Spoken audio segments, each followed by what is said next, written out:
I found my old laptop for sale on the dark web. The files had videos I never recorded. It started like any other night. Just me, mindlessly scrolling through my phone after a long day at work. I had fallen down one of those internet rabbit holes, clicking through random links and articles, when I stumbled upon a forum that claimed to have access to the dark web. Now, I'm not the kind of person who messes with stuff like that.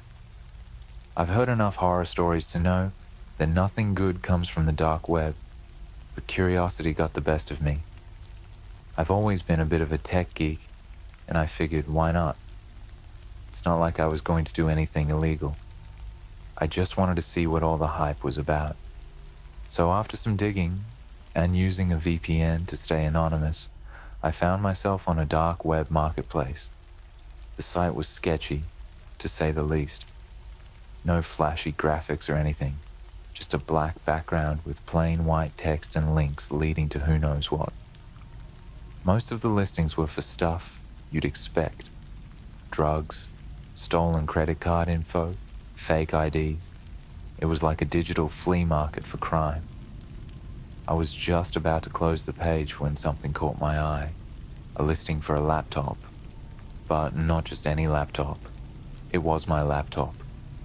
At first, I thought it was some kind of weird coincidence.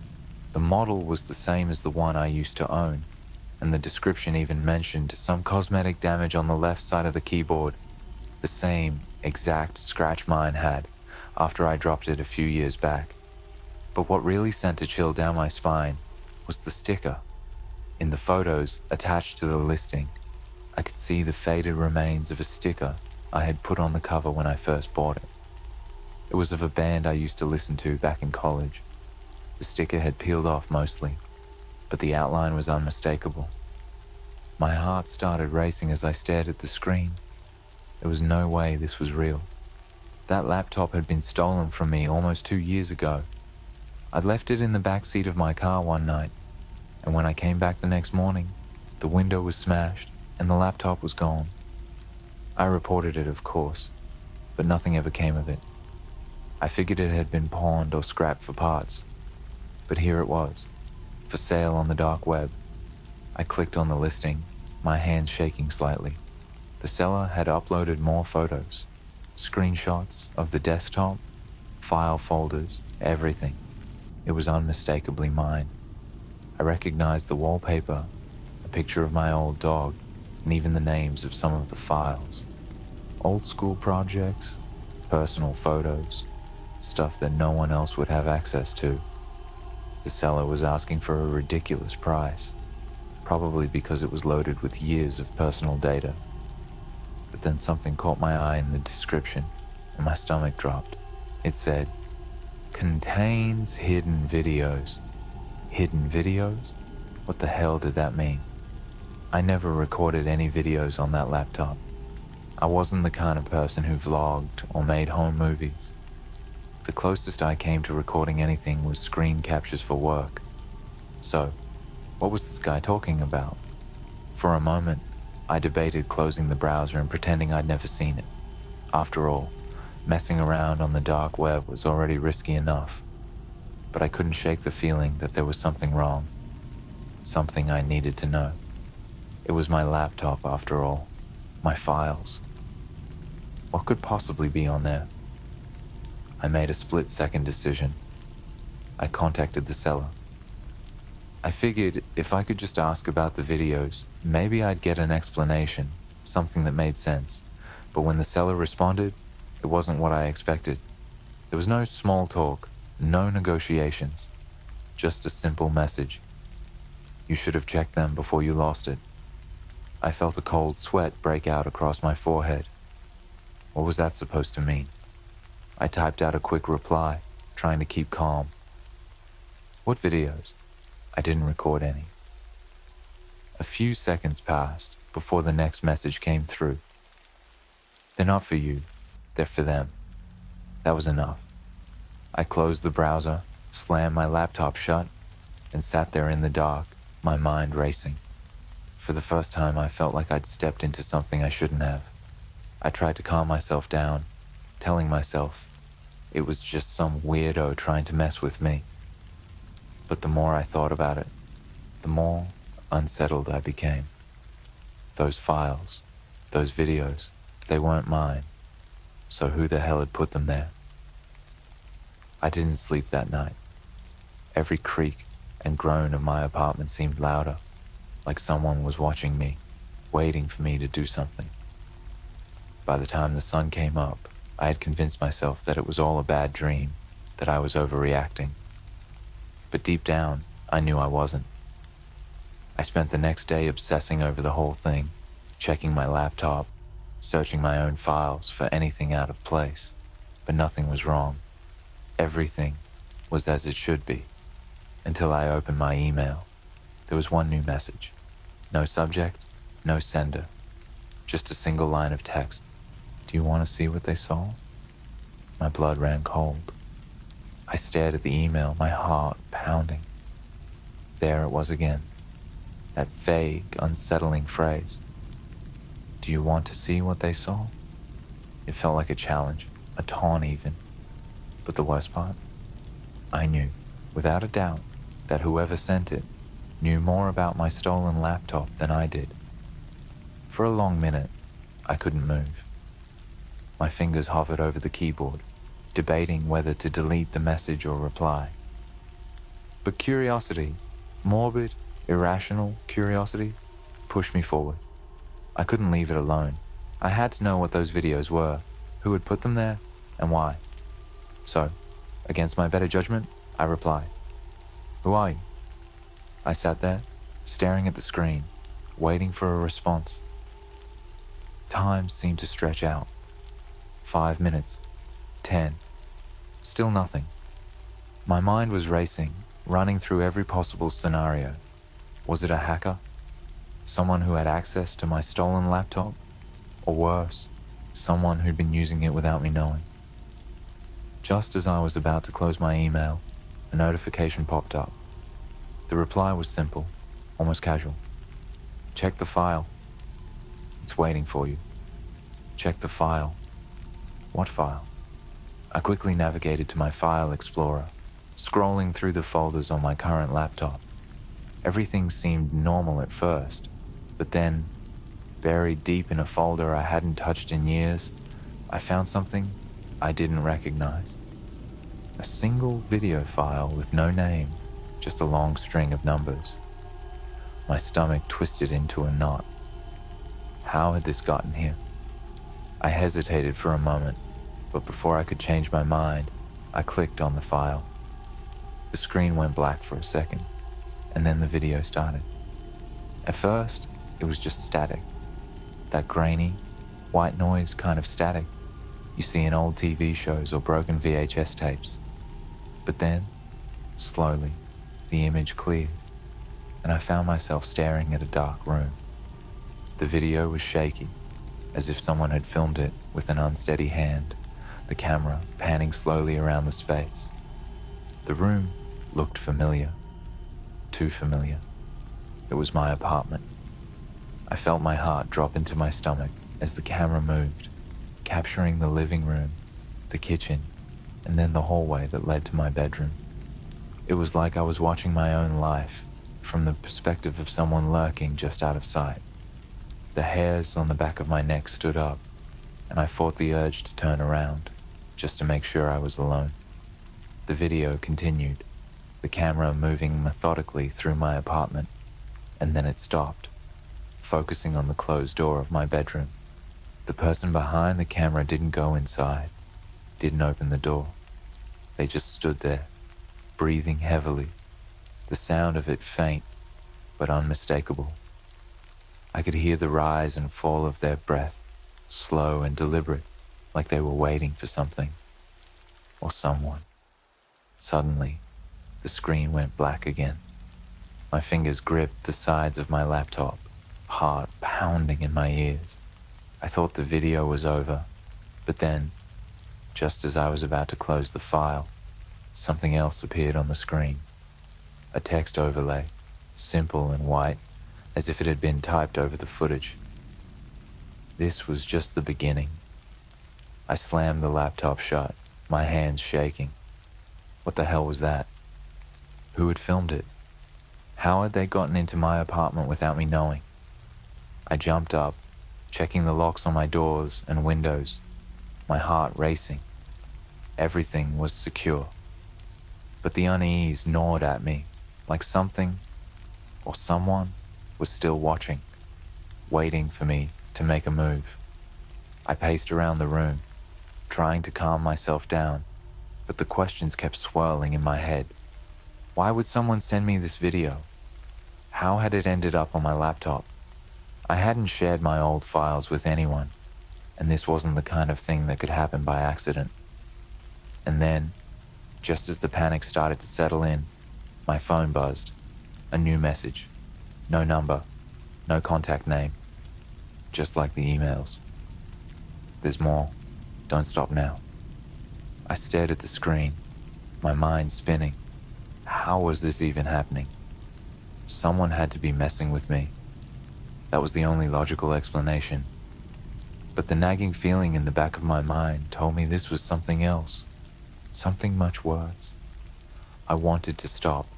I wanted to shut down my computer, throw it in the trash, and pretend none of this had ever happened. But the curiosity was too strong, pulling me back in like a lure I couldn't resist. So I opened the laptop again, my hands trembling as I navigated back to the folder. The video file was still there, just sitting in that unfamiliar folder, like a ticking time bomb. And next to it, there was another file, another video. This one had a name, a date actually. It was from 2 years ago, around the time my laptop had been stolen. I hesitated, my gut screaming at me to walk away, but my fingers moved on their own. I clicked on the second file, my breath catching in my throat as the video loaded. This time, there was no static. The video opened immediately, showing a room I didn't recognize. The walls were bare, the lighting dim, like some kind of storage room or basement. In the middle of the frame was a chair, and sitting in that chair was a man. He was bound, his arms tied to the armrests, his head slumped forward, unmoving. His clothes were dirty and torn, his face partially obscured by his hair. I couldn't tell if he was dead or unconscious, but something about the way he sat there, so still, sent a wave of dread through me. The camera zoomed in slowly, focusing on the man's face. That's when I noticed it. On the floor, next to the chair, was something familiar. My laptop. The same one I had lost years ago, sitting there like a ghost from the past, watching over the scene like a silent witness. And then, the man's head lifted. He looked straight into the camera, his eyes wide with terror. His mouth moved, but no sound came out. He was trying to say something, to warn me, but it was too late. The screen cut to black. I slammed my laptop shut again, my breath coming in ragged gasps. That video, the man tied to the chair, the way he had looked into the camera, pleading silently, it was burned into my mind. And my laptop, my stolen laptop, had been there in that room with him. I paced the room, my mind reeling. There was no denying it now. This wasn't just some twisted prank. Whoever had my laptop had been involved in something dark, something dangerous. But why was I being shown this? What was the connection between me and this person? I checked my phone. Another message. The same unknown number. No name. You're almost there. Almost where? What the hell did that mean? I stared at the words, feeling my pulse quicken. Every instinct was telling me to stop, to call the police, to report this and let them deal with it. But what could I tell them? That I found my stolen laptop for sale on the dark web and someone had sent me videos of a man tied to a chair? They'd think I was insane. I sat back down at my desk, my hands shaking as I opened the laptop again. I navigated back to the folder where the videos had appeared. The two files were still there, But something had changed. Another video had appeared, this one with no name, just like the first. I didn't want to open it. I didn't want to see whatever horror awaited me in that file. But I knew I didn't have a choice. Whoever was behind this wasn't going to stop until I had seen everything. I clicked on the file, my stomach twisting into knots as the video began to play. This time, the camera was in motion, walking through what looked like an abandoned building. The walls were cracked, the floors covered in dust and debris. The footage was shaky, like someone was holding the camera at chest height while they moved through the space. Every so often, the camera would pan to the side, revealing empty, decaying rooms with broken windows and shattered glass. I didn't recognize the place, but the atmosphere was suffocating. The silence in the video was deafening, broken only by the soft crunch of footsteps on the floor. The person behind the camera didn't speak, didn't make a sound, but the way they moved, slow and deliberate, made it clear they were searching for something or someone. The camera continued through the building, down narrow hallways and into rooms that looked like they hadn't been touched in years. But then, as the camera entered one particular room, it stopped. The lens zoomed in on something at the far end of the space, something that made my heart skip a beat. It was another chair, and in that chair, just like before, was a person. This time, it was a woman. She was bound just like the man in the previous video, her arms tied to the armrests, her head slumped forward. But there was something else, a piece of paper taped to her chest. I couldn't make out what it said at first, but the camera zoomed in, bringing the words into focus. It was a message for me. Do you remember? My blood ran cold. Do I remember? Remember what? Who was this woman? Why was she here?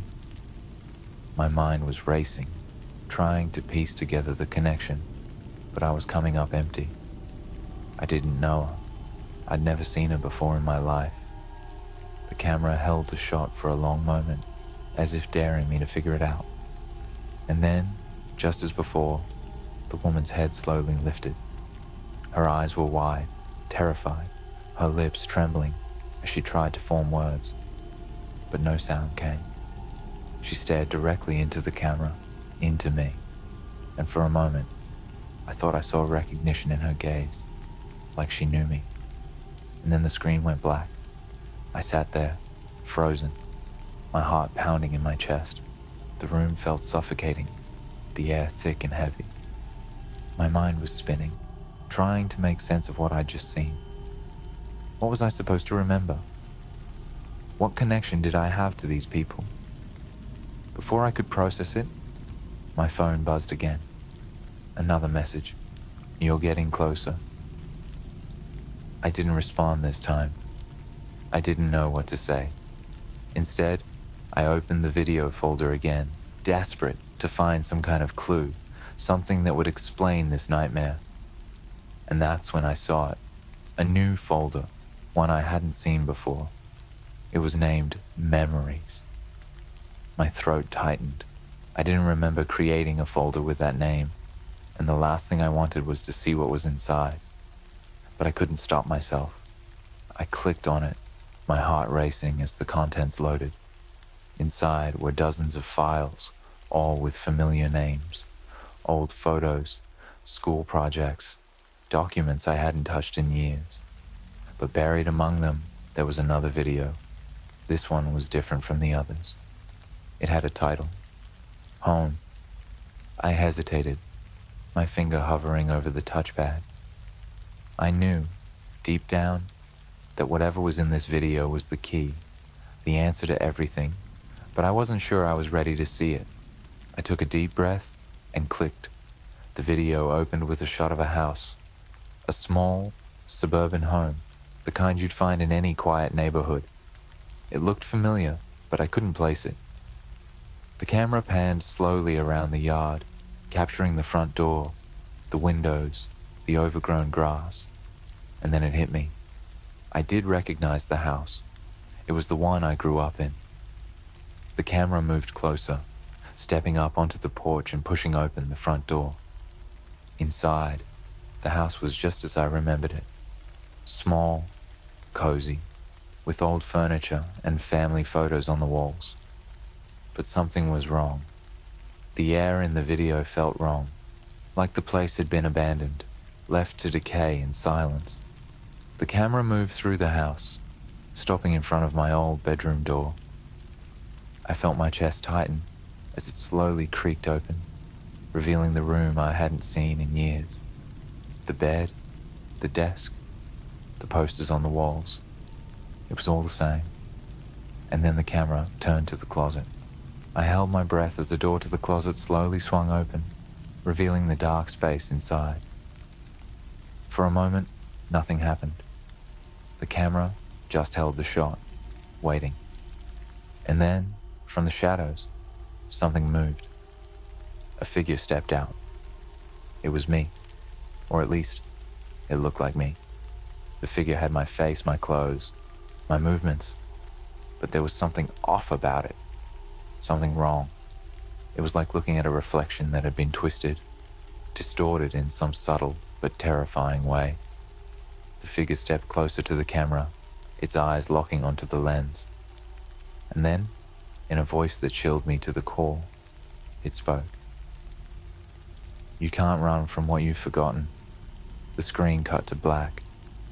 I stared at the black screen, my pulse pounding in my ears. That figure, that thing in the video, it wasn't just a twisted version of me. It was me. In some way I couldn't explain. The way it moved, the way it spoke. It was as if it knew something I didn't, like it held a piece of my past that had slipped through the cracks of my memory. You can't run from what you've forgotten. Those words echoed in my mind. I felt a gnawing sense of dread, something deep and primal. What had I forgotten? How could I have forgotten anything that mattered this much? I sat there, motionless, unable to think straight, feeling like the walls of my apartment were closing in.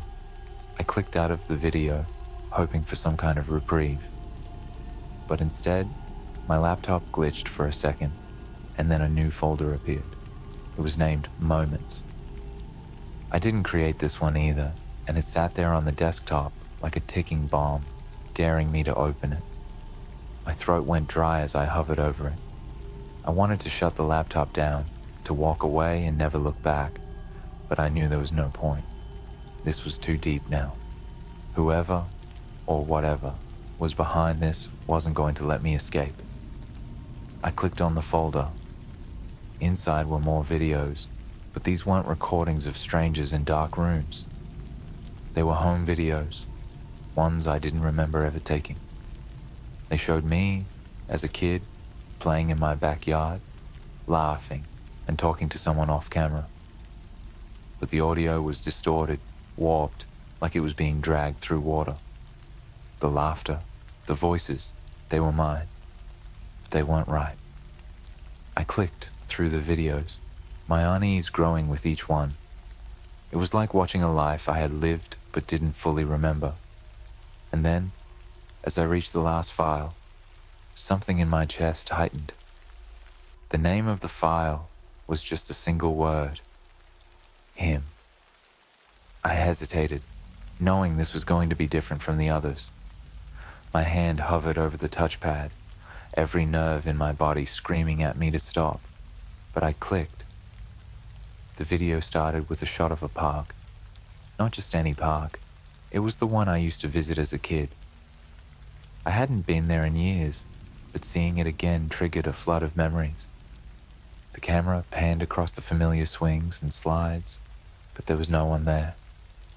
Just the quiet, eerie stillness of an empty playground. The camera lingered for a moment, then turned toward a figure standing at the edge of the park.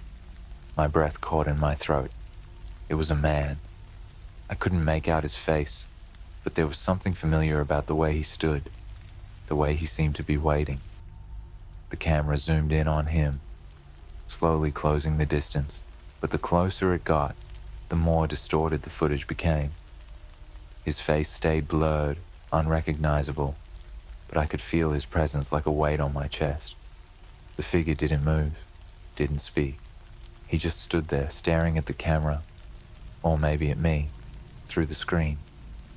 I leaned in closer, squinting at the distorted image, when suddenly the video glitched, and for a split second, his face became clear.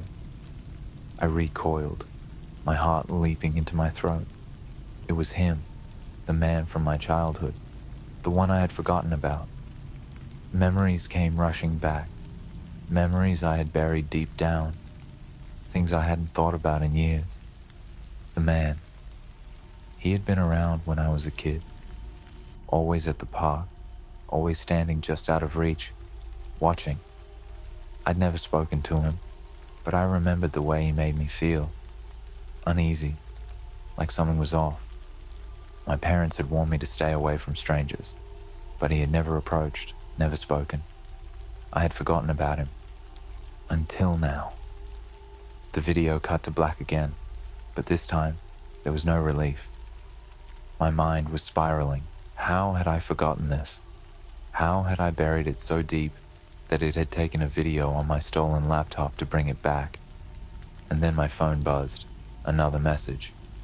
He remembers you too. I dropped the phone like it had burned me. I felt like I was losing my grip on reality. How could someone know about this? How could they know about that man? The one I had barely remembered myself. I stood up, pacing the room, my thoughts racing. This had to be some kind of sick game, some twisted ploy to mess with my head. But the more I thought about it, the more I realized there was no way anyone could have known about the man from the park. I had never told anyone. Not my parents, not my friends. No one. And yet somehow, they knew. I grabbed my phone, my hands shaking as I texted back. "Who are you?" This time the reply came instantly. "You know who I am. You've always known." My stomach twisted in knots. Number? That wasn't possible. I didn't know this person. I didn't know any of this. My mind raced, trying to connect the dots, but the pieces didn't fit. Nothing made sense. And then, another message. "Check your closet." I froze. Number. No way. I wasn't falling for that, but the words hung there on the screen, taunting me. I stared at my phone, my pulse pounding in my ears. I told myself not to look, that this was all some kind of elaborate trick. But the urge to check gnawed at me, like an itch I couldn't scratch. Slowly, I turned my head towards the closet door. It was closed, just as it had been all night. But now, it felt wrong, like there was something waiting behind it. I tried to reason with myself. There was no way anyone could be in there. I hadn't heard anything. I hadn't seen anything. I was alone, but my feet moved anyway. Step by step, I crossed the room, my hands trembling as I reached for the door handle. I took a deep breath, trying to steady myself. Then with a quick jerk, I pulled the door open. The closet was empty. At first I felt a wave of relief wash over me, but then I noticed something. Something that shouldn't have been there. On the floor of the closet, tucked into the corner, was a box. A plain, old cardboard box that I didn't remember putting there. My heart raced as I crouched down, staring at it. The box was old, worn, the edges frayed like it had been shoved in there for years. I reached out, my hand trembling as I lifted the lid. Inside was a single item, my old childhood toy, a stuffed bear. But something was wrong. Its eyes had been removed, and stitched into the fabric of its chest, in jagged, uneven letters, was a word I hadn't seen since I was a kid. Remember. The sight of the bear made my stomach churn. I hadn't seen that thing in years. It was my favorite toy as a kid, back before everything changed, before I forgot. But seeing it now, in that mangled state, with the word remember, stitched into its chest, It was like a punch to the gut. I felt sick. My hands trembled as I slowly backed away from the closet, my mind racing. How had this bear ended up here? I hadn't seen it since I was a child, and those missing eyes? It was like someone had twisted a piece of my past into something sinister. My phone buzzed again. Another message from that same unknown sender. Now you see. My pulse quickened. See what?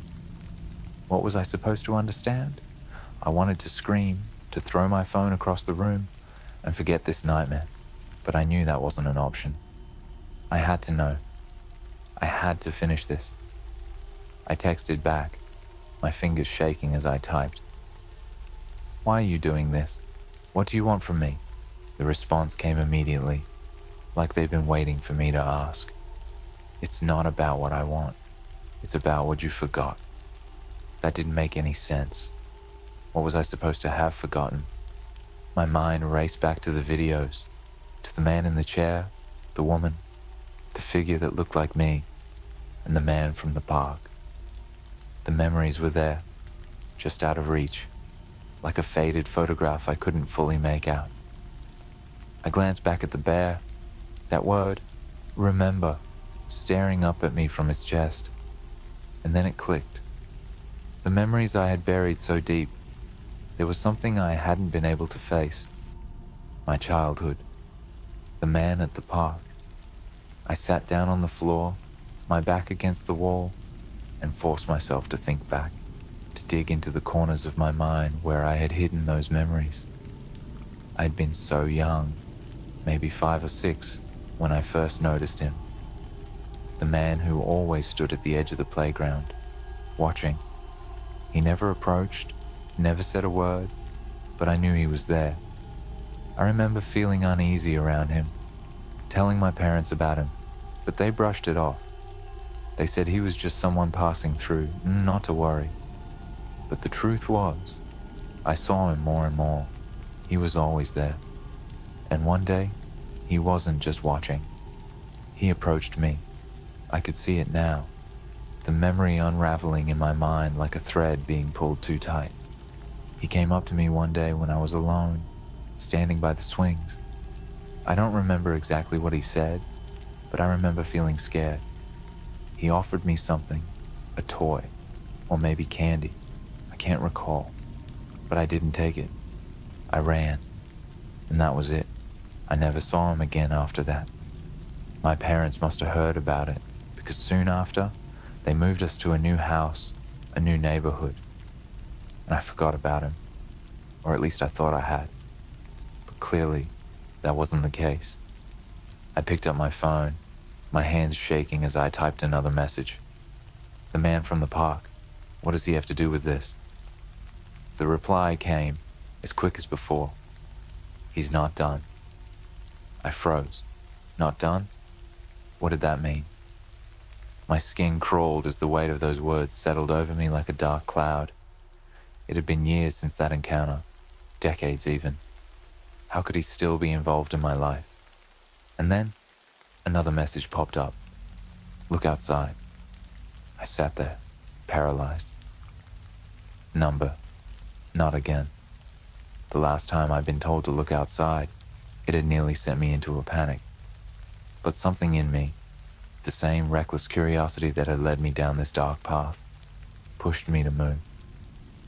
I stood up and walked to the window, my heart pounding in my chest. Slowly, I pulled the curtain aside, peering out into the quiet street. At first, I saw nothing, just the usual empty road, the faint glow of streetlights. But then, as my eyes adjusted to the darkness, I saw him. Standing under the flickering streetlight, just like all those years ago, was the man from the park. My breath caught in my throat. He hadn't aged a day. His clothes were the same, his posture unchanged. He stood there motionless, his face obscured by shadow, but I knew it was him. I could feel it. I backed away from the window, my mind reeling. How could this be happening? How could he be here after all this time? My phone buzzed again, dragging me back to the present. He's been waiting for you. I felt a wave of nausea wash over me. Waiting? For what? For me to remember him? To finish what he started? I didn't have time to think. A knock echoed through my apartment, sharp and insistent. My heart stopped. It wasn't coming from the front door. It was coming from the closet. I turned, staring at the closet door, which I had left ajar. The knock came again, louder this time, like someone, or something, was on the other side, waiting to be let out. I backed away, my body trembling with fear. The bear lay there, discarded on the floor, its hollow eyes staring up at me, as if it knew what was coming next. I didn't want to go near the closet, but the knocking wouldn't stop. Suddenly, my phone buzzed one last time. It's time to remember. I took a deep breath, my entire body shaking as I slowly approached the closet. My hand reached for the door, every instinct screaming at me to stop, but I couldn't. I had to know. I had to finish this. With a trembling hand, I pulled the closet door open the rest of the way. Inside, it wasn't just empty space. It was a doorway, a dark, gaping hole that stretched out into blackness. I stared into it, the air around me growing colder by the second. And from the depths of that darkness, I heard a voice. Come home. It was the man's voice. But it was warped, twisted, like it had been dragged through time and space. The sound of it sent a chill down my spine, and for a moment, I felt like I was standing on the edge of something I couldn't understand. I stepped back, slamming the closet door shut. The knocking stopped. I collapsed onto the floor, my heart pounding in my chest, the weight of everything crushing down on me. The man from the park, the videos, my forgotten past. It was all connected, but I couldn't put the pieces together. All I knew was that he wasn't gone. He had never left. He had been waiting, watching, lurking in the shadows of my memory, and now he had returned. And somehow, I knew this wasn't the end. Not for me, not for him, because the door was still there, and it was waiting.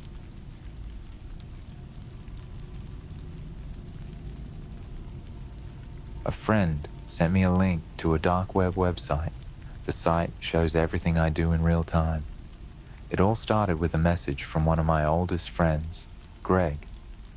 We hadn't spoken much since high school, just the occasional, "How have you been?" or "Let's catch up soon." That never went anywhere.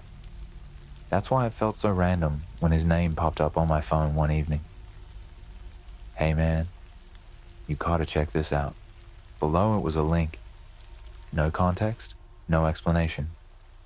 Just a URL that seemed suspiciously long and filled with characters I didn't recognize. At first, I didn't even bother clicking it. I knew Greg was into some weird stuff. He was always the type to dig deep into the internet, venturing into conspiracy theories, urban legends, and whatever dark web nonsense he could find. But I wasn't. I like to keep things normal, straightforward. Still, curiosity got the better of me. I sent him a quick message back. "What is it?" His response came almost instantly. "Just trust me, it's crazy. You have to see it for yourself." Now, I knew better. I'd heard stories about the dark web, horror stories really. People going missing after stumbling onto the wrong site, getting hacked, or worse. The logical part of me said to just ignore it, to delete the message and pretend I never saw it. But there was something about the way he phrased it that made me pause. Greg wasn't the type to freak out over nothing. So, against my better judgment, I clicked the link. The screen went dark for a few seconds, as if my computer was trying to decide whether it even wanted to load the page. Then slowly, a website appeared. There wasn't much to it, just a black background with a single video feed in the center. It took a second for my brain to process what I was looking at. It was my room. I stared at the screen, my heart pounding. The video feed was showing me, sitting in front of my computer, in real time. The camera was from the exact angle of my laptop webcam. But here's the thing. I hadn't turned on my webcam. I hadn't even opened any software that would activate it. I felt a cold rush of panic wash over me. My first instinct was to slam my laptop shut, but instead, I just sat there, staring at my own face on the screen. I waved my hand in front of my laptop, and the person on the video did the same. It wasn't a delay. It wasn't pre-recorded. It was live. "Greg, what the hell is this?" I typed quickly, my fingers shaking as I hit send. No reply. I sat there, frozen, not sure what to do. Was this some kind of prank? Had Greg hacked into my laptop as some sort of sick joke? My mind raced trying to make sense of it all, but none of it added up. I tried refreshing the page, hoping it would just disappear, but it didn't. The video feed remained, watching, waiting. And then the feed zoomed out. At first, I didn't notice. It was subtle, like the camera was pulling back just a few inches. But after a few seconds, I realized I wasn't the only thing in the frame anymore. It was capturing the entire room. My bed, my dresser, the cluttered mess of clothes on the floor, everything. I glanced around, suddenly paranoid that someone had broken in and installed a hidden camera. But it didn't make sense. The angle was still exactly the same as my laptop webcam. There couldn't be another camera. Could there? My phone buzzed, breaking the eerie silence. It was Greg again. "It's watching you." I stared at the message, feeling my stomach turn. I didn't reply this time. I didn't even know what to say. My mind was racing, filled with possibilities, none of them good. That's when the text box appeared on the site. It popped up at the bottom of the video feed, just a blank space, like a chat window. For a second, I thought it was for me. Like maybe this was some interactive thing Greg had set up. But then a single message appeared in the box. "You shouldn't have clicked the link." I slammed my laptop shut so fast that it almost toppled off the desk. My heart was pounding in my chest, my hands slick with sweat. This wasn't a joke anymore. This was something else, something dangerous. I paced my apartment, trying to figure out what to do. Call Greg? Call the police? But what would I even say? That a website was showing me a live feed of my room? They'd think I was insane, or worse, that I was making it up. But that didn't change the fact that someone was watching me. Someone had access to my laptop, my room, my life. I took a deep breath and opened my laptop again. The screen flickered back to life, but this time, the video feed wasn't just showing my room. It was showing my front door. The same angle, the same eerie real-time quality. My apartment building's hallway came into view, but the door was slightly ajar. I froze, staring at the screen. Had I left it open? Number I was sure I hadn't. I always locked my door. Always. Another message appeared in the chat box. Better lock it. I didn't think. I ran for the door, slamming it shut and locking it with trembling hands. My heart was hammering in my chest, and I felt like the walls were closing in. Whoever was on the other side of that screen knew too much. They were in my space, in my life, and I had no idea how or why. When I turned back to my laptop, the video feed had changed again.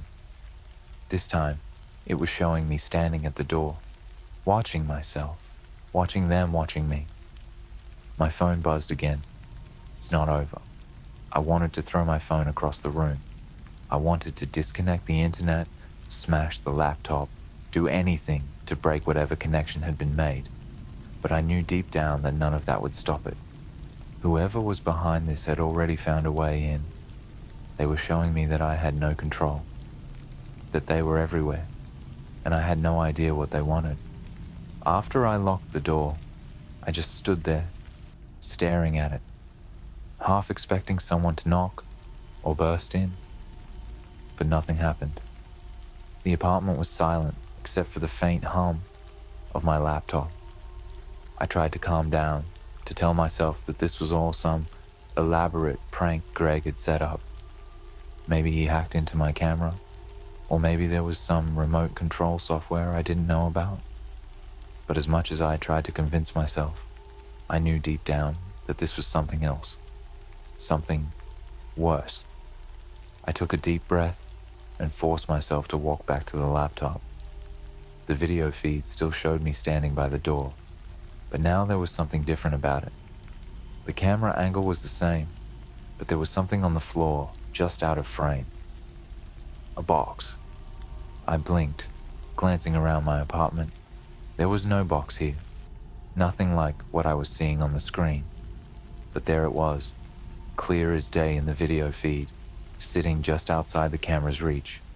Another message appeared in the chat box. Check under your bed. My stomach dropped. I stared at the screen, trying to make sense of it. Was this some kind of sick joke? Someone messing with my head, trying to make me paranoid? I looked over at my bed, the darkness underneath it, suddenly feeling like a pit of dread. I didn't want to do it. Every instinct in my body told me to ignore it, to leave the apartment and never come back. But the curiosity, the gnawing fear that whoever was on the other side of that screen knew more than they should, forced me to my knees. I lifted the edge of the blanket, peering into the dark space beneath the bed, and there it was. A small cardboard box, neatly placed at the center, just as it had been on the video feed. My hands trembled as I reached for it, pulling it out into the light. The box was plain, no markings, no labels, just an ordinary brown package, but it felt heavy, heavier than it should have been. My heart pounded in my chest as I slowly opened it. Inside was a phone, an old flip phone, the kind people stopped using over a decade ago. It was scratched, the screen cracked, but it was unmistakably a burner phone. Who had put it there? And how had they known exactly where to hide it? The screen of the phone lit up as soon as I touched it. A message flashed across the display. Answer it. Before I could even process the message, the phone rang. I jumped, nearly dropping it. The ringtone was shrill, piercing the eerie silence of my apartment. For a moment, I just stared at it, my hands shaking. Every rational part of me screamed to throw the phone out the window, to get rid of it and leave. But I couldn't. Something about the situation had me frozen, like I was trapped in some twisted game I didn't even realize I was playing. With a shaky hand, I flipped the phone open and pressed it to my ear. For a few seconds, there was nothing but static, and then a voice. A low, distorted voice, barely audible through the crackling. You should have listened. I nearly dropped the phone. The voice was garbled, unnatural, like it was being filtered through layers of distortion. I couldn't tell if it was a man or a woman, young or old. All I knew was that it sent a wave of cold terror through me. Who are you? I stammered, barely able to get the words out. The static hissed, and then the voice spoke again, more clearly this time. It's too late now. You're part of this. What do you want from me? I demanded, my voice cracking. My hands were slick with sweat, and I could feel my pulse racing in my temples. There was a long pause, the static filling the silence like a sickening hum. Then the voice spoke again, softer, more menacing. You're being watched. I whipped around, scanning the room, half expecting to see someone standing in the shadows. But the apartment was empty. It was just me. And yet, the feeling of being observed was overwhelming, like eyes were crawling all over me, hidden in every corner, watching my every move. The line went dead. I stared at the phone in my hand, my thoughts racing. This wasn't just some prank. Whoever was doing this was playing a game, a dangerous, twisted game, and I had no idea what the rules were. I turned back to my laptop, dreading what I might see. The video feed had changed again. This time, it wasn't showing me. It wasn't showing my room. It was showing Greg. He was sitting in a dimly lit room, hunched over his own laptop, his face pale and drawn. There was a look of pure terror in his eyes as he stared into the screen. He looked like he hadn't slept in days, like he'd been living in fear for a long time. My heart sank. I reached for my phone, ready to call him, but then the text box on the website lit up again. "You're next." I felt sick. Cold sweat dripped down the back of my neck as I watched the video feed. Greg shifted in his chair, glancing around nervously. I could tell he was scared, terrified even, and that scared me more than anything. If Greg, the guy who always seemed to be in control, was this shaken, then I was in serious trouble. And then the video feed cut out, replaced by a single line of text, "Game on." I slammed the laptop shut again, backing away like it was something toxic, something dangerous. I couldn't stay in my apartment. I grabbed my jacket, threw it on, and bolted for the door. My mind was racing, my thoughts a tangled mess of fear and confusion. I had to get out. I had to figure out what was happening before it was too late. As I stepped into the hallway, I felt the cold rush of night air hit me, but it didn't help. The fear was still there, gnawing at me from the inside. And then my phone buzzed again. A message from Greg. "It's not a game. You can't escape." I looked around, suddenly feeling exposed, vulnerable. The hallway was empty, but it felt like someone was watching me. Always watching. I didn't reply. I couldn't. Because deep down, I knew Greg was right. There was no escape. I ran. I didn't know where I was going, but I needed to get out. Out of my apartment, out of the building, away from whatever this was. My breath was coming in ragged gasps, my feet pounding against the pavement as I sprinted down the street. The cold night air stung my face, but I barely noticed it. All I could think about was the video feed, the voice on the phone, and the words that kept replaying in my mind. "You're being watched." I must have looked like a madman, running aimlessly through the city at night, but I didn't care. Every shadow felt like it was alive, every stranger's face twisted into something menacing. It was like the world had shifted, and I was the only one who knew something was terribly wrong. I finally slowed down when I reached a park near the edge of the city. The streetlights cast long shadows over the empty benches, and the wind rustled through the trees, filling the air with an eerie silence. I collapsed onto one of the benches, my body trembling from a mix of exhaustion and fear. I pulled out my phone, my hand still shaking as I checked the screen. No new messages, no updates from Greg. For a moment, I let myself hope that maybe it was over. Maybe I'd outrun whatever nightmare had latched onto me. But then the phone buzzed. I almost dropped it. My heart pounded in my chest as I unlocked the screen, my hands slick with sweat. It wasn't a message from Greg this time. It was an email. The subject line read, "Live feed, watch yourself." I stared at it for a moment, dread filling my stomach. I didn't want to open it. I knew, deep down, that whatever was inside would only pull me deeper into this nightmare, but I couldn't help myself. I tapped the email, and a single link appeared in the body of the message. Without thinking, I clicked it. The web page loaded slowly, the spinning wheel of death mocking me as it tried to process the request. I told myself I could close it at any time. I could just shut off my phone, toss it away, and be done with it. But my fingers were frozen, my eyes glued to the screen as the page finally loaded. It was a live video feed again. But this time, it wasn't my apartment. It wasn't even Greg's place. It was the park. The very park I was sitting in. The camera angle was high, probably from one of the streetlights, and it was pointing directly at me. I could see myself on the screen, sitting on the bench, staring down at my phone with wide eyes, just like I was doing right now. I glanced up at the streetlight, but there was nothing there, just the harsh glow of the light casting long shadows across the park. I looked back at the screen, my heart pounding. The camera zoomed in slowly, focusing on my face. The detail was unnerving. It was like someone was standing right in front of me, recording me in real time, but I couldn't see anyone. There was no one around. The park was empty. Another message appeared on the screen, overlaid on the video feed. "You can't hide." My mind raced.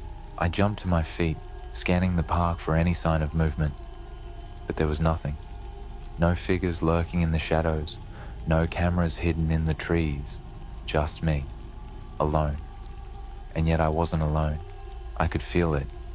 Someone watching me. Someone controlling this, pulling the strings and playing with me like a puppet. The video feed on my phone continued to track my every move, even as I started pacing, looking for a way out of this nightmare.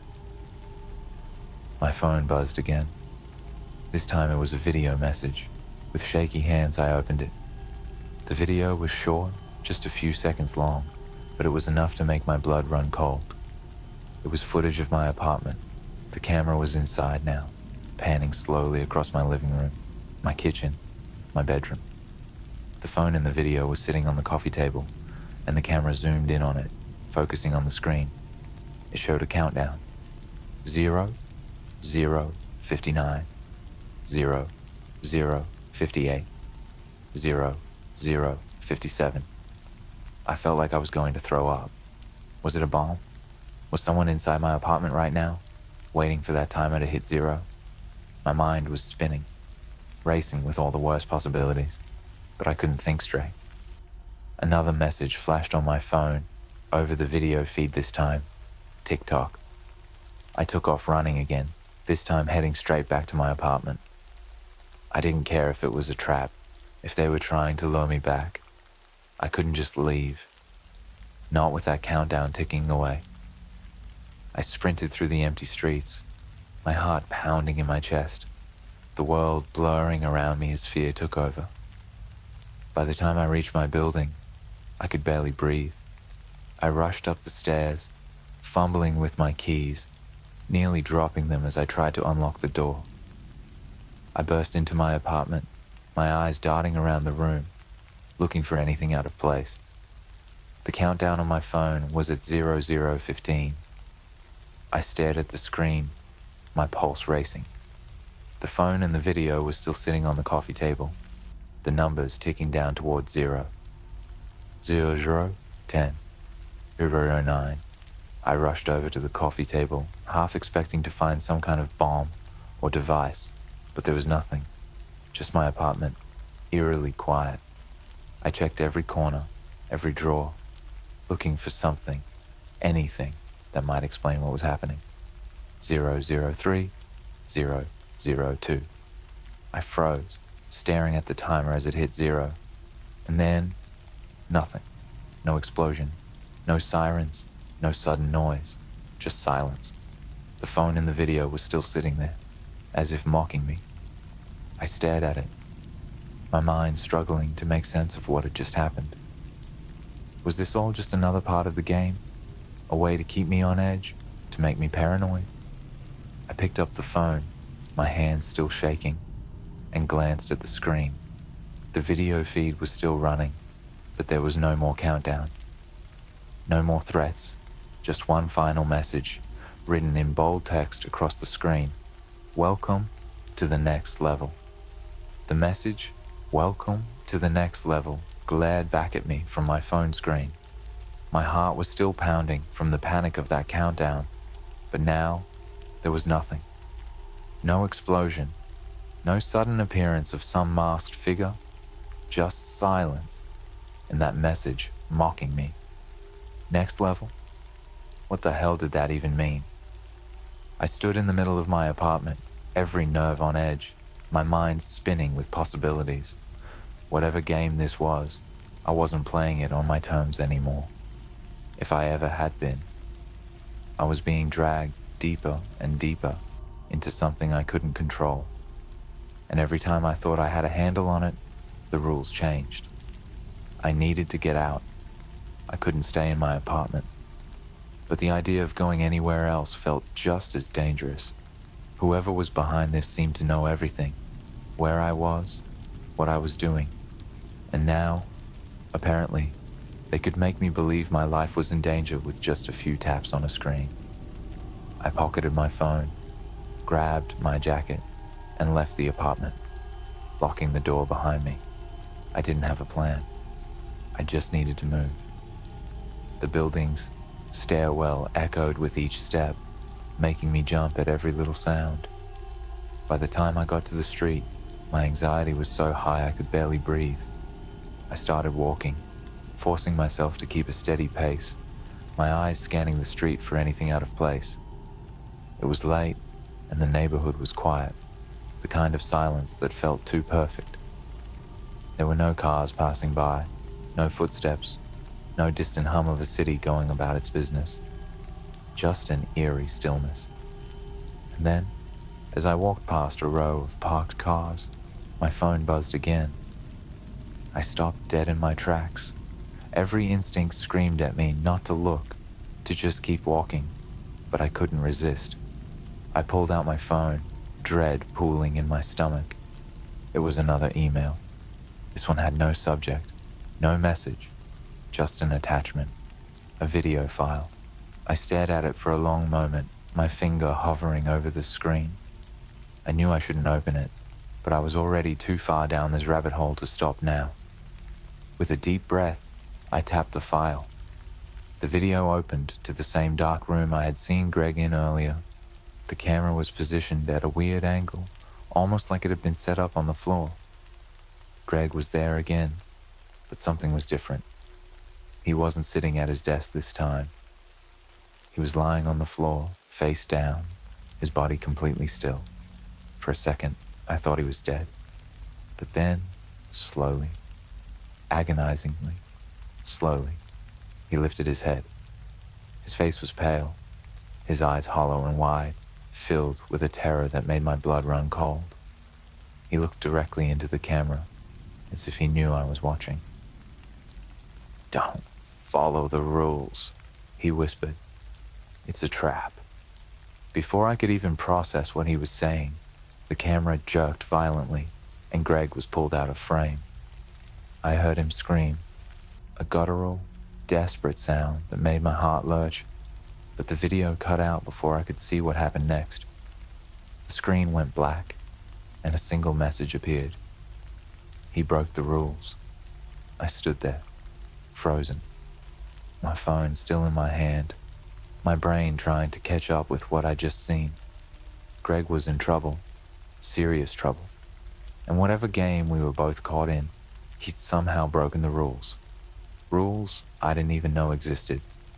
My phone buzzed again. Another message. This time, it wasn't an email. It was a text, and it came from an unknown number. "Your turn." I stared at the screen, my heart pounding in my ears. The message hung there like a threat, the two words sending a wave of dread through me. I felt exposed, like I was being watched from all sides, like someone was lurking in every shadow, waiting for me to make a move. I wanted to run, to get as far away from this nightmare as possible, but I couldn't move. My legs felt like they were made of lead, my mind racing through 1,000 scenarios, none of them good. Then my phone buzzed again. Turn around. My blood ran cold. Slowly, every muscle in my body tense, I turned. Across the street, standing under the faint glow of a streetlight, was a figure. At first, it was hard to make out any details. but as my eyes adjusted to the dim light, I saw it clearly. It was a man, dressed in black, his face obscured by a hood. He was standing perfectly still, staring directly at me. My throat tightened, and I instinctively took a step back, but the figure didn't move. He just stood there, watching me, his presence sending waves of fear through my entire body. I glanced down at my phone, hoping for some kind of instruction, some clue about what to do next. Another text appeared. Run. I didn't hesitate. I turned and bolted down the street, my feet pounding against the pavement, my breath coming in ragged gasps. I could hear my heart thudding in my chest, drowning out everything else, but I didn't dare look back. I didn't need to. I knew he was following me. I could feel it, the weight of his gaze on my back, the soft echo of footsteps just behind me, too faint to be real, but too close to ignore. I ran until my legs burned, until my lungs screamed for air. The city blurred around me, a mess of lights and shadows. But I didn't stop. I couldn't stop. Finally, I ducked into an alley, pressing my back against the cold brick wall, trying to catch my breath. My entire body trembled with adrenaline, my mind racing with the horror of what I had just seen. My phone buzzed again. I hesitated, dread crawling up my spine as I pulled it out of my pocket. The message was short, simple. It's not over. Before I could react, a soft, metallic click echoed through the alley. I turned, my heart leaping into my throat, just in time to see the figure step out of the shadows, no more than a few feet away. In his hand, he held a knife, and then the streetlights flickered out, plunging the alley into darkness. The alley plunged into complete darkness, and I couldn't see anything. My heart pounded in my ears, drowning out every other sound, as the figure with the knife disappeared into the black void. My breath came in ragged gasps, and I pressed my back harder against the cold brick wall, trying to shrink into it, to melt into the shadows and vanish. But I couldn't hide. Not from him. Not from whatever nightmare this had become. I gripped my phone so tightly it hurt, the small glow from the screen the only thing keeping me tethered to reality. I frantically scrolled, hoping for some kind of message, some clue that could save me. But there was nothing, just that last ominous text. It's not over. Footsteps echoed in the alley. Slow, deliberate. Each one sent a fresh wave of terror through me. My mind was racing, my body frozen in place. I couldn't run anymore. I was trapped. Another step, closer.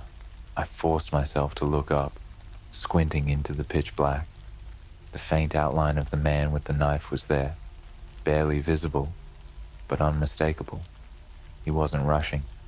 He was taking his time, like he knew he had already won, like he was savoring the fear. I swallowed hard, my throat dry, my mind grasping for anything, any way out of this. My phone buzzed in my hand, and I nearly dropped it in surprise. With trembling fingers, I glanced down at the screen. Another text. There's only one way to win. I stared at the words, my heart hammering in my chest. One way to win? What did that even mean? Was this some twisted test? Some game I hadn't been told the rules to? The footsteps stopped. The figure was only a few feet away now, his presence looming over me in the dark. I could feel him, feel the cold malice radiating from him. The knife in his hand glinted faintly in the low light, a sharp, silent threat.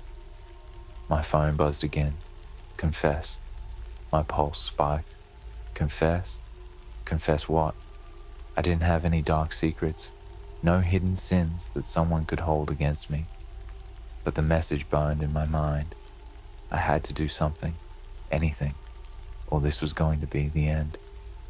The figure took another step forward, his breathing steady and calm, in stark contrast to my panicked gasps. "Okay," I shouted, my voice shaking. "Okay, I'll confess. Just stop. Silence. The figure didn't move, but I felt his attention sharpen, his focus zeroing in on me. I had no idea what to say. What could I confess to? But my mind was scrambling for anything that might make him stop, make him back away. I couldn't see his face, but I could feel his presence, looming, waiting. I was scared, I stammered. Scared of losing control of my life. I didn't want to feel powerless. That's why I clicked the link. That's why I kept going. I should have stopped, but I didn't. I let it get to me. I let it take over. The words tumbled out of me in a rush, a desperate attempt to say something, anything, that might stop him from taking another step. My phone buzzed one last time. Good. The figure stopped. The knife lowered, just a fraction, but enough that I could see it wasn't pointed at me anymore. I stared at him, my body shaking, adrenaline surging through my veins. The silence in the alley was suffocating. I didn't dare move. I didn't dare breathe. For a long moment, nothing happened. And then, without a word, the figure turned and disappeared into the darkness. I stayed there, pressed against the wall, too stunned to move. My mind was reeling. He was gone. Just like that. The nightmare was over. I glanced down at my phone, my hands trembling. The video feed had returned. My apartment, empty and still, the way I'd left it. The words that had haunted me for days were gone, replaced by a simple blank screen. It was over. But as I stood there in that alley, the shadows closing in around me, I couldn't shake the feeling that I wasn't truly free. This game, whatever it was, had changed something in me. I'd been pulled into something dark, something that didn't have an end. Not really. I knew, deep down, that it wasn't finished. Not entirely. Because no matter where I went, no matter what I did, I'd always feel it. The eyes, watching, waiting, and I'd never know when the game would start again.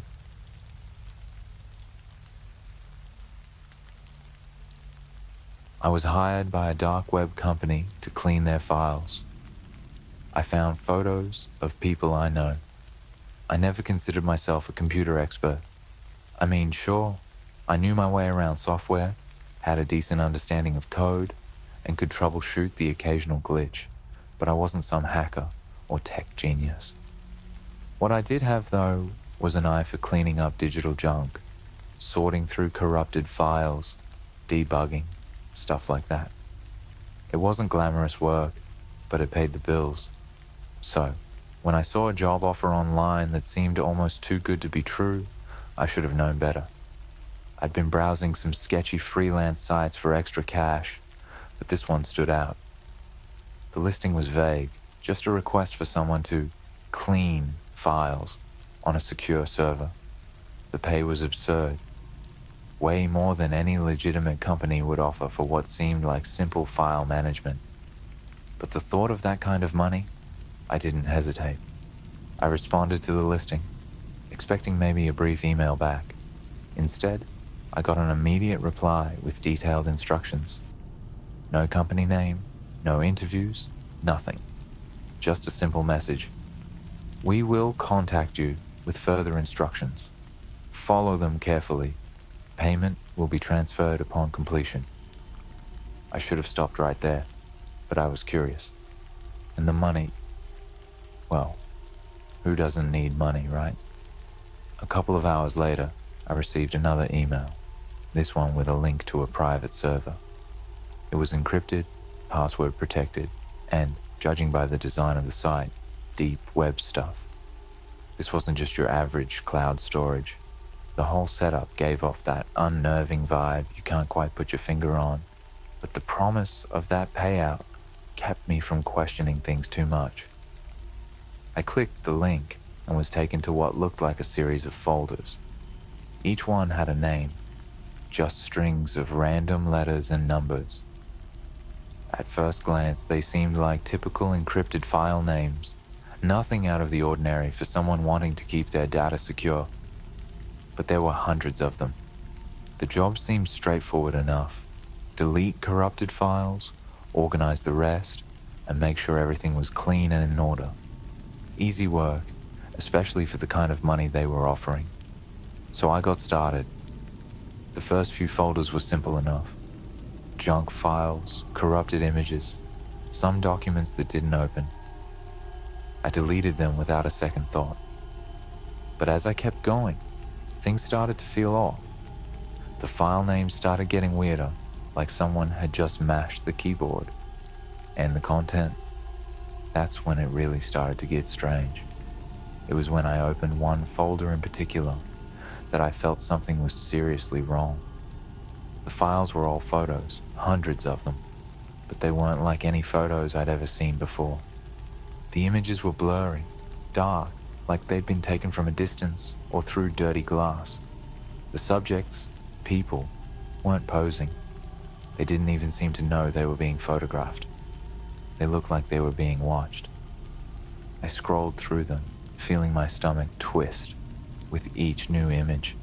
There was something disturbingly familiar about the places in the photos. Some of them looked like local spots, cafes, parks, grocery stores, and then I saw it. A photo of my street. I stopped breathing for a moment. I zoomed in, my hands shaking. There was no mistaking it. That was my street, my block, taken from the end of the road, right near my house.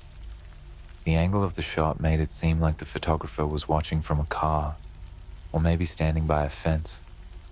My house wasn't in the frame, but it was close, too close. I tried to calm myself down, telling myself it was a coincidence, but my gut was screaming at me to stop. I should have logged out. I should have shut the whole thing down, walked away, and never looked back. But I didn't. I clicked on another file. This time, it was a series of images. They were clearer than the last set, taken in broad daylight. At first, it was just more random people. Strangers in parks, walking down streets, sitting in cars. But then my blood ran cold. The next image was of someone I knew. Not just someone I vaguely recognized. A friend. Tyler. He was sitting at a cafe downtown, the one we always met at after work. His face was clear as day, but there was something off about the photo. It was like it had been taken from a distance, maybe across the street, or through a window. He had no idea he was being watched. I stared at the screen, my mind racing. What the hell was going on? Why was Tyler in these files? I clicked through the rest of the folder, my heart pounding faster with each new image. More photos of people I knew.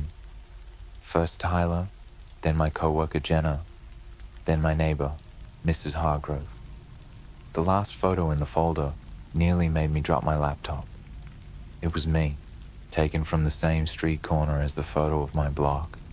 It was blurry, like the others, but it was unmistakable. I was walking toward my house, completely oblivious to the fact that someone was watching me, documenting my every move. I slammed the laptop shut, my heart racing. My mind was spinning, trying to make sense of it all. Why were there photos of me? Of my friends? Who the hell was taking these pictures? And why were they stored on this server? And more importantly, what had I just gotten myself into? I stood up, pacing around my room, trying to shake the feeling that someone was watching me even now. I checked my windows, my locks, every corner of the house, but I knew it wouldn't matter. Whoever had taken those photos was clearly capable of more than just snapping pictures. I wanted to walk away from it all, delete the files, shut off my computer, and never look back. But a part of me knew it wasn't that simple. I had seen too much, and now it felt like they knew I had seen too much. The email I received just a few minutes later confirmed that. You weren't supposed to open those files. You've seen too much. Stay where you are. We're coming. I didn't know what to do. My entire body was shaking, and I felt this overwhelming need to run. But where? They were coming. Whoever they were, I didn't want to be around when they got here. The message on my screen burned into my mind. Stay where you are. We're coming. I couldn't stay though. I grabbed my laptop, threw on a jacket, and bolted out the door. The cold night air hit me like a wall, but it was grounding, at least for a moment.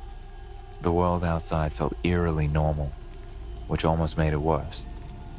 How could everything feel so calm when I was living through a nightmare? I didn't have a plan. All I knew was that I needed to get out, get away from my house. It felt like my walls were closing in on me, like the shadows were creeping closer, waiting for whoever sent that message to arrive. My phone buzzed in my pocket, making me jump. I pulled it out, hoping it wasn't another message from them, but it was Tyler. Yo, where are you? Let's grab a drink tonight. I stared at the text for a second, trying to decide what to do. Should I tell him? Could I even explain what was happening?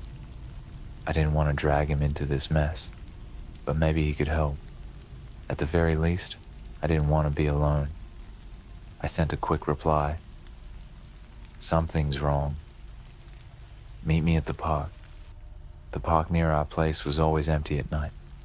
If I had to explain everything, at least we'd be somewhere quiet, away from any prying eyes. As I walked, my paranoia grew worse. Every car that passed, every rustle of the trees, I kept thinking someone was watching me, following me. My heart was racing, my breath shallow, but I forced myself to keep moving. By the time I reached the park, it felt like hours had passed, but in reality, it had only been about 20 minutes. The park was dark and quiet, the only light coming from a single street lamp, flickering at the entrance. I sat down on one of the benches, trying to calm my nerves, but the unease was eating away at me. It wasn't long before Tyler showed up. He had that carefree look on his face, like nothing could ever faze him. Normally, it was comforting, but tonight, it just made me feel more disconnected from reality. Dude, what's going on? You look like you've seen a ghost, he said, sitting next to me. I hesitated. How could I even begin to explain? The deep web, the photos, the message, it all sounded insane, but I had to tell someone. I couldn't handle this alone. So I started from the beginning. I told him about the job, the files, the photos, everything. At first, Tyler looked at me like I was joking, but as I kept talking, his expression shifted. By the time I got to the part about the email, he was deadly serious. Wait, you're telling me someone's been watching you? Like, actually stalking you? He asked, his voice low. And they took pictures of me too? I nodded, my hands trembling. I don't know who they are or why, but I'm telling you, this is real. They said they're coming. I don't know what to do. Tyler ran a hand through his hair, clearly trying to process everything. Okay, first things first. We need to figure out who the hell these people are. Maybe it's just some kind of sick joke? I shook my head. It's not a joke, Ty. I saw the photos. They had our street, my house. I found me in one of those pictures. Someone is watching us. The weight of it all was sinking in, and for the first time since this whole thing started, I could see fear creeping into Tyler's eyes. Let me see the files, he said, his voice more serious now. I hesitated. The idea of opening those files again made my skin crawl, but maybe he was right. Maybe there was something in the details we hadn't noticed before. I pulled out my laptop and booted it up. My hands were shaking so badly it was hard to type, but I managed to log back into the server. The folder with the photos was still there, right where I left it. I hesitated for a second, my finger hovering over the trackpad, but I clicked it open anyway. The images popped up on the screen, the same disturbing photos I'd seen before. But something was different now. More photos had been added, photos I hadn't seen earlier, and they were clearer, more recent. The first few were of Tyler, the same cafe shot I'd seen before, but now there were more. One of him at the gym, another of him leaving his apartment. The angles were strange, like whoever took the pictures was trying to be discreet. But the worst part, they were recent. One of the photos was from the same day, today. My stomach twisted as I scrolled through the images. The next set were of me, taken from outside my house, following me through the streets. And the last one, God, the last one was from the park, right now. It was a photo of me and Tyler sitting on the bench. The breath caught in my throat as I looked around, scanning the darkness for any sign of movement. But there was nothing, just the quiet park, the trees swaying gently in the breeze, and the faint flicker of the street lamp.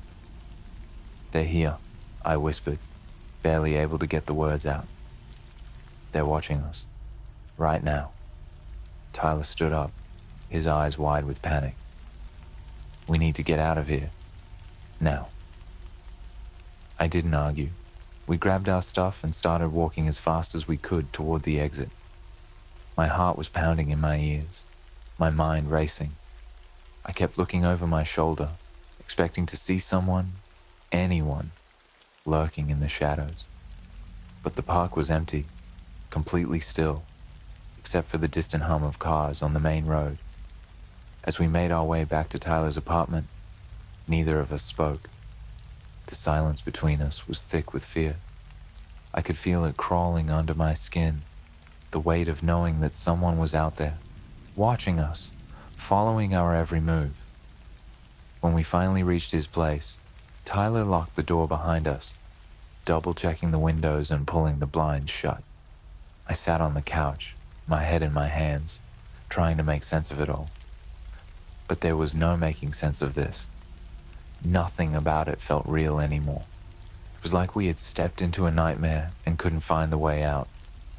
Tyler sat down next to me, his face pale. "We need to figure out what they want," he said quietly.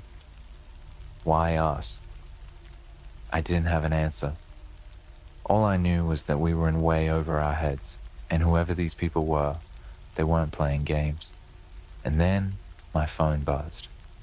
I glanced down at the screen, dread filling my chest. It was another message. "You should have stayed where you were. We're closer than you think." Tyler and I stared at the message on my phone, the words blurring as my hands trembled. I couldn't think straight, couldn't breathe. My skin felt cold, like ice crawling under it. It wasn't just fear anymore. It was terror. Whoever these people were, they were toying with us, watching our every move.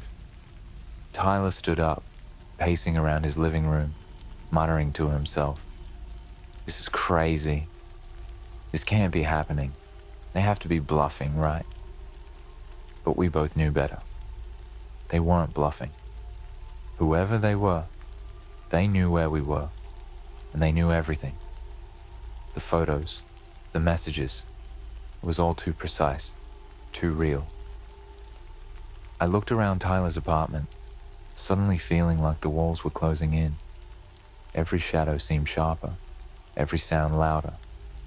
I half expected someone to burst through the door at any second, but the room stayed eerily quiet. The silence was suffocating. "We need to figure this out," Tyler said, trying to keep his voice steady. "What do they want from us?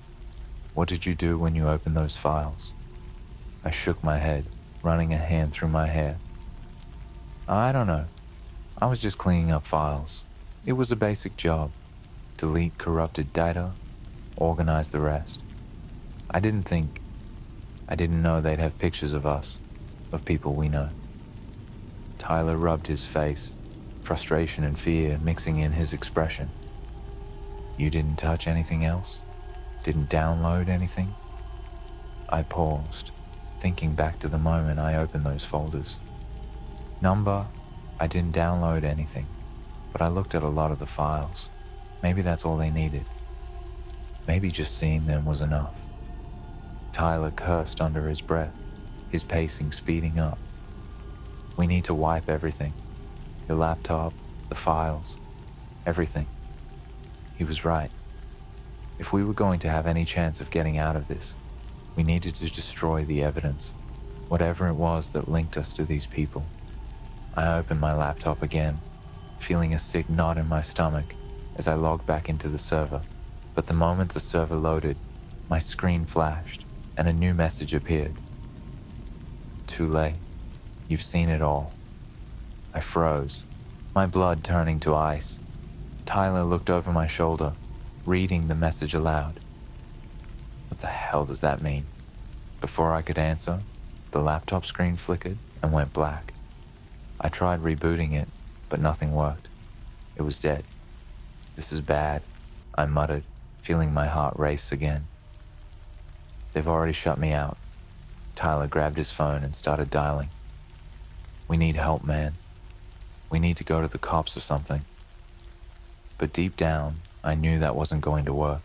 This wasn't just some random hacker messing with us. This was something bigger, darker. Something that didn't care about the law.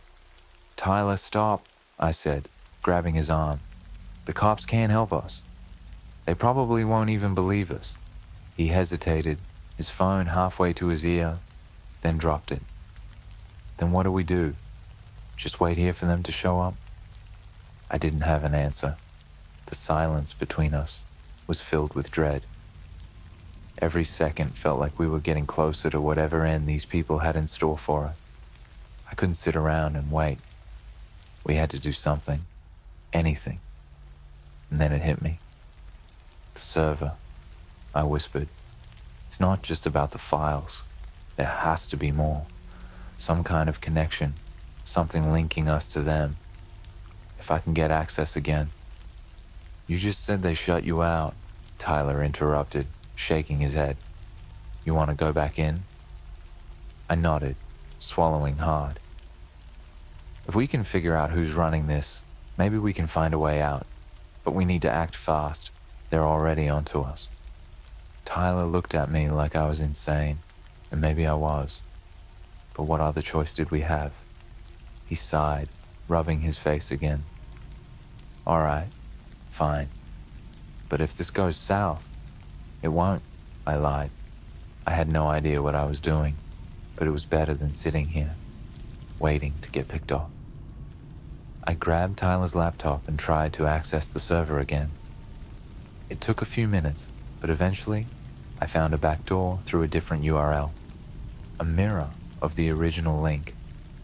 The interface looked the same, but everything felt darker, more ominous, like the site itself was alive and watching me. I clicked through the files again, searching for any clue that might explain who these people were and why they were targeting us. But the deeper I went, the more unsettling it got. There were more photos, new ones, images of us from just minutes ago, sitting in Tyler's living room. The angles, the clarity, someone was outside right now. Tyler leaned over, staring at the screen in disbelief. How the hell? Before he could finish, a loud knock echoed through the apartment. We both froze. The knock came again, slow, deliberate. Not the kind of knock you hear from a neighbor or a delivery guy. No, this was different. It was the kind of knock that said, I know you're in there. Tyler's eyes widened and he backed away from the door. What do we do? He whispered, his voice shaking. I didn't have time to think. My body moved on instinct. I slammed the laptop shut and motioned for Tyler to follow me. We moved quickly, but quietly to the bedroom, closing the door behind us as we tried to stay as silent as possible. The knocking stopped, replaced by the creak of the front door opening. They were inside. I pressed my ear to the bedroom door, trying to hear any movement. Footsteps. Slow, calculated footsteps moving through the apartment. Whoever it was, they were taking their time, like they already knew where we were hiding. Tyler was pacing silently, his face pale, his breath shallow. I could see the panic setting in, but I had no idea how to stop it. I had no idea how to stop any of this. The footsteps grew closer, moving toward the bedroom. My heart was racing, the fear clawing at me like a wild animal trapped in a cage. There was nowhere to go, no way out. We were cornered. The door handle rattled. Tyler's eyes locked on mine, terror flooding his expression. I grabbed the only thing I could, a heavy lamp from the bedside table, and stood ready, though I knew it wouldn't do much good. The door creaked open, and for a moment, all I could see was darkness. The figure that stepped into the room was nothing like I expected. He was tall, dressed in a sleek, black suit, his face calm and expressionless. No emotion, no fear, just cold, calculating eyes that locked onto us as if we were nothing more than a problem to be solved. "You've seen too much," he said, his voice as cold as his gaze. "And now, it's time to pay." The man in the suit stood there, staring at us with eyes that felt hollow, yet unrelentingly sharp. Tyler backed away instinctively, but I couldn't move. I felt pinned under his gaze, like he was holding me in place without lifting a finger. My breath caught in my throat, and the air in the room seemed to thicken. "We don't want any trouble," I said, my voice barely a whisper, but even I knew how weak that sounded. The man didn't react. No emotion crossed his face, no acknowledgement that I'd spoken at all. Instead, he took one deliberate step forward, and the pressure in the room seemed to increase. It was like the walls themselves were closing in, squeezing the air out of my lungs. Tyler had retreated to the far corner of the room, his back pressed against the wall, eyes wide with panic. I still held the lamp in my hand, gripping it so tightly my knuckles had turned white. It was useless. I knew that. This man, whoever he was, didn't seem the type to be deterred by something as trivial as a makeshift weapon. He was in control. He had always been in control. We didn't mean to see anything. I tried again, desperate to find a way out of this. "I was just hired to clean files, that's all. I didn't know." The man raised a hand and I instantly fell silent. It wasn't a gesture of violence, but it was commanding, like he was reminding me who was in charge here. His eyes, cold and calculating, never left mine. "It doesn't matter what you intended," he said, his voice as sharp as a blade. "You were given access to things that were never meant to be seen. Now you are part of it." "Part of what?" I asked, my voice cracking. A faint smile tugged at the corner of his mouth, but it wasn't a smile of amusement. It was more like satisfaction, like he had been expecting this question all along. "Do you think this is just about files? About pictures?" He shook his head slowly, the faint smile fading. "You've stumbled into something much bigger. You've seen things that go beyond what you understand. And now, you are involved." His words were like a punch to the gut. I couldn't grasp what he meant, but I knew it wasn't good. Involved? What did that mean? Tyler, still in the corner, shook his head frantically. No, we didn't ask for this. We didn't want to be part of anything." His voice cracked, desperation dripping from every word. The man didn't even glance at him. His eyes were still locked on me. "You should have stopped when you had the chance," he continued. "Now, you're in too deep." I felt a cold sweat running down my back. "What do you want from us?" I asked, knowing that whatever answer he gave, it wouldn't be something I wanted to hear. The man's smile returned, barely a flicker, but enough to send a chill down my spine. What we want is your compliance. You will continue working for us, but this time, you'll know exactly what you're doing. You'll know what you're part of. The room felt like it was spinning. My head was pounding with the realization of what he was saying. They didn't just want me gone. They wanted me in, a part of whatever twisted operation I'd accidentally stumbled into. Tyler and I weren't just witnesses. We were now assets. No, I said, finally finding the strength to speak. I'm not doing that. I'm not getting involved in whatever this is. You can't make us. The man took another step forward, his expression still cold, but now with a glint of something darker in his eyes, something far more dangerous. You don't have a choice. He reached into his pocket and my heart stopped for a second, expecting him to pull out a weapon. But instead, he withdrew something small and sleek. It looked like a USB drive. He held it out in front of me. This is your next task. You'll take it, and you'll do exactly as instructed. No more questions. No more mistakes. I stared at the USB, my hands trembling. And if we refuse? The man's smile returned, but this time it was cruel, a twisted satisfaction behind it. If you refuse, we will ensure that no one ever sees you again. The weight of his words hit like a sledgehammer. I glanced at Tyler, whose face had gone ashen. He was shaking his head, his mouth opening and closing like he wanted to speak, but nothing came out. I could see the same fear reflected in his eyes, the understanding that we were trapped, that we had no way out. With a shaking hand, I reached out and took the USB from the man. It felt heavy in my palm, like I had just signed away something far more valuable than my time. Good, the man said, stepping back toward the door. We'll be in touch. Without another word, he turned and left, the door clicking softly behind him, as if nothing had happened. The room was quiet again, but the silence wasn't comforting. It was thick with dread. For a long time, neither of us spoke. Tyler finally broke the silence, his voice shaking. What are we going to do? I stared down at the USB in my hand, feeling like I was holding something far more dangerous than it appeared. I didn't have an answer for him. All I knew was that we were in over our heads. The man's words echoed in my mind. You're part of it now. Whatever this was, it wasn't over. It was just beginning. The weight of the USB in my hand was unbearable.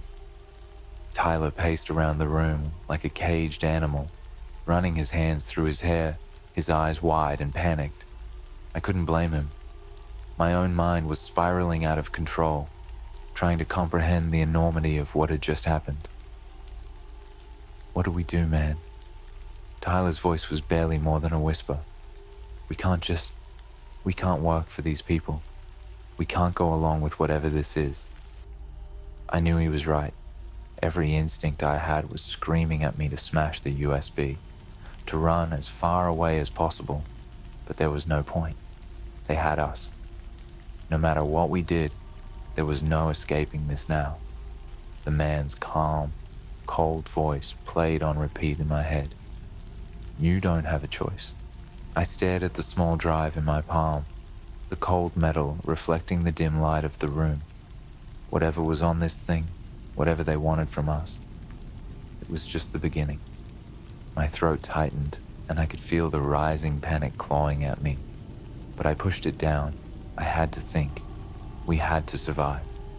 Maybe, I began slowly, trying to organize my thoughts. Maybe we can figure out what's on this, see what they're planning. If we know more, maybe we can find a way out. Tyler stopped pacing and looked at me like I was insane. Are you serious? They're watching us, man. You think we can just outsmart them? We should be getting the hell out of here, not playing their game. I stood up, my legs shaky but determined. We've seen what happens when you try to run. We saw the pictures, Tyler. They've been following us for God knows how long. There's nowhere to go. Our only option is to know what we're dealing with." He didn't argue, just let out a deep breath and nodded. "All right, but if this goes south, we destroy it. I'm not getting sucked into this any deeper." I sat back down and plugged the USB into Tyler's laptop, my hands trembling. The screen flickered for a moment, and then a folder popped up. Inside, there was only one file, an executable program with a name that sent a chill down my spine. Observer.x. "What the hell is this?" Tyler whispered, leaning over my shoulder. I clicked on it, unsure of what to expect.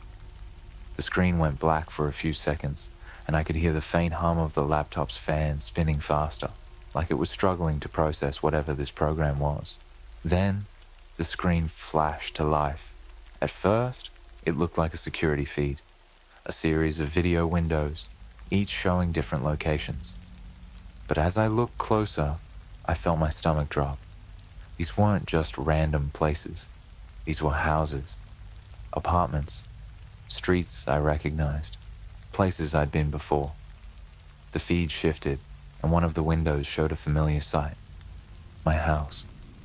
A live feed from a hidden camera somewhere outside, watching the front door. I could see my car parked in the driveway, the lights from the street lamp flickering in the distance. "Oh my God," Tyler muttered, his voice shaking. "They're watching everything." I clicked through the feeds, but it was all the same. More houses, more familiar places. Jenna's apartment, Mrs. Hargrove's house, Tyler's gym. They had eyes everywhere. But then, one of the windows caught my attention. It was showing the inside of a room, a dark, empty room, with just a single chair in the center. And something about it felt wrong. Very wrong. I clicked on the window to enlarge it, my pulse racing. The camera was pointed directly at the chair, and on the wall behind it was something scrawled in red paint, or maybe something worse. It was hard to tell, but the words were clear. "You're next." Before I could react, the feed cut out, replaced by another message on the screen. "Deliver the drive. 48 hours, or it ends." The room spun around me, and for a moment I thought I might pass out. My hands were slick with sweat, my vision blurred by panic. They were playing with us, taunting us, and now we were running out of time. "What the hell does that mean?" Tyler said, his voice cracking. "Deliver the drive? Where?" I looked at the message again, my mind racing. This was a trap. It had to be. They were pushing us into a corner, making sure we had no options left but to do what they wanted. I could feel the walls closing in, the cold grip of fear tightening around my chest. "I don't know," I whispered, "but we don't have a choice." Tyler slammed his fist against the table, knocking over a glass. "This is insane. We can't just hand it over. What if they kill us after?" I wanted to tell him he was wrong, that there was a way out, but there wasn't. This whole thing had spiraled out of control, and now we were tangled in something far bigger and darker than we could have ever imagined. We couldn't outrun them. We couldn't hide. The only thing we could do was survive long enough to figure out what the hell they wanted. "We need to find out where to deliver it," I said, trying to keep my voice steady. "Maybe there's a clue in the drive, something they left for us." But as I looked back at the screen, the feed had changed. All of the windows were gone. Now, there was just one single image. A photo. It was taken from outside the apartment. Tyler's apartment. The same angle, the same lighting, just minutes ago. I felt my blood run cold. My breath hitched. They weren't just watching from some distant place. They were here. "They're outside," I whispered, barely able to get the words out.